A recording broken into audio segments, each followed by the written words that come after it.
Alright, so I cut the video off for our gears, pulley drives, and sprockets. It was getting kind of long after the first 7, so we'll do the last couple of gears on this video. So on number 8, a motor is driving an axle with a 6-inch diameter drive gear. The speed of the motor is 20 RPM. The gear must be attached that increases the speed to 100 RPM. Okay, so the drive gear, the one doing the driving, so that's the N, that's my diameter N, is equal to 6 inches. Okay, the speed of the motor is 20, so that's my angular speed, N, is 20 RPM. A gear must be attached, so that's going to be the output, that increases the speed to 100 RPM, so my make it out to 100 RPM. What size diameter should the attached gear be? So the diameter out is my unknown. Okay, I'm sorry, that's number 8. Alright, so if we look at it, we know that the gear ratio is these ratios, and we know that it's the distance over the distance, and that one's going to be the out over the in, and it's also the angular speed over the angular speed, and that's the weird one that's in over out. So we can kind of ignore this part here and just deal with this ratio we have set up here, and we're looking for distance out.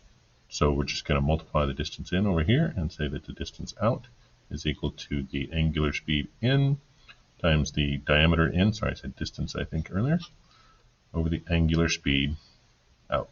And then we just plug our numbers in. So we have 20 RPM over the 6 inches, and then down here we have 100 RPM.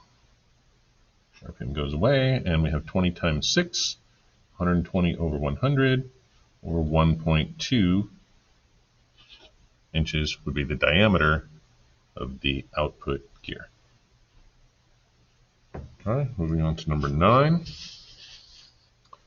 Number 9 says a motor is driving an axle with a 30-tooth drive gear. So again, we're driving, so now we have teeth. So that's the input because it's the motor doing the driving. It's 30 teeth. You know that the maximum output torque of the motor is only 90 foot-pounds per revolution. Okay, so that's just giving my torque. It's the output of the motor, so that's kind of what the motor is doing to this initial gear. It's not the end of the gear train, so it's kind of misleading because you see the word output there, so that's where it gets a little confusing here. But so we have the torque, and it's actually the input torque to the gear train because it's the output that the motor is doing. So it's like me as the motor, me as the person, I can put in this 90 foot-pounds. Okay, I can supply that to the gear train.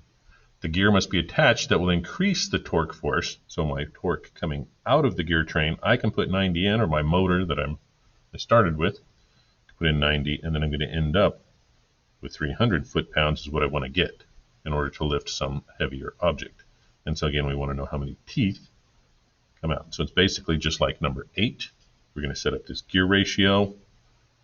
So the gear ratio is a gear ratio of teeth per teeth, and it's out over in, and then it's torque over torque, and again that's out over in. And then what are we looking for? We're looking for in out. We know everything else, so we just have to multiply this guy over and say that the output number of teeth is equal to the input number of teeth times the output torque all over the input torque. Okay, so the input number of teeth was 30. The output torque was 300 foot-pounds, and the input torque was 90 foot-pounds. And so we have 30 times 300 should be what? 9,000 divided by 90. So we should get 100. Let's make sure the calculator agrees with this. Been known to do something wrong in my head before. But look, we get 100. Okay, so we should have 100 teeth coming out. And there you go. So that's it for the gear side. We'll stop here and we'll work on the back with the pulley drives.